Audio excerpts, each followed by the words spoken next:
Oui, je pense que c'est capital parce que tout commence ici pour eux.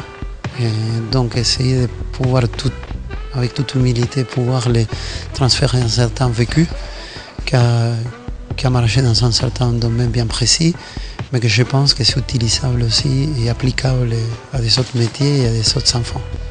Mais je pense que le petit message qu'il faut faire passer, je le pense à tout niveau ou à tout métier, sport et non-sport, c'est comment utiliser la performance et le résultat. Surtout le résultat, on est tous derrière un résultat dans tous les métiers du monde. Et la performance, comment les utiliser tous les deux pour développer l'enfant et l'adulte de demain. C'est tout le challenge, il est là.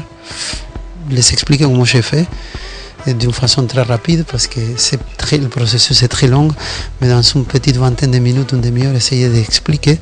Et après, bien sûr, le plus important, c'est les questions et les réponses qui vont permettre d'aller plus loin. Et je viens d'une famille assez modeste au départ, quand j'étais jeune, et je n'ai jamais oublié d'où je viens, donc aujourd'hui, je me dois.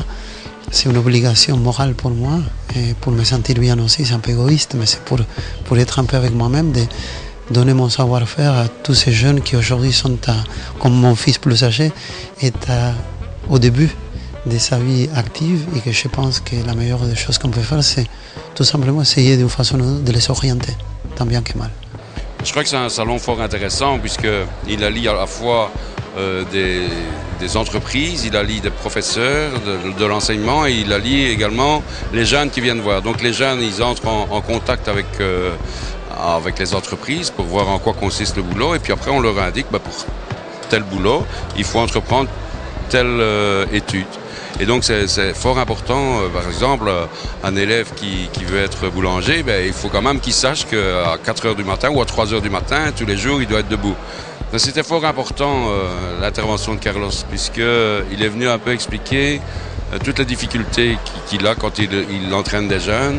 Parce que d'abord les jeunes, il faut savoir que tout le monde est doué dans un sport, dans une matière.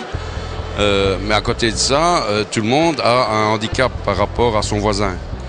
Et donc, en liant tout ça, il faut que ces jeunes cherchent à identifier leur projet, qu'ils sachent où ils veulent aller, et à partir de ce moment-là, évaluer le chemin à parcourir pour arriver à ce qu'ils veulent. Et dans l'enseignement, c'est exactement la même chose que dans le sport. Un jeune doit savoir ce qu'il veut faire. À partir du moment où il veut faire, il faut évaluer tout le parcours, les difficultés du parcours pour pouvoir y arriver.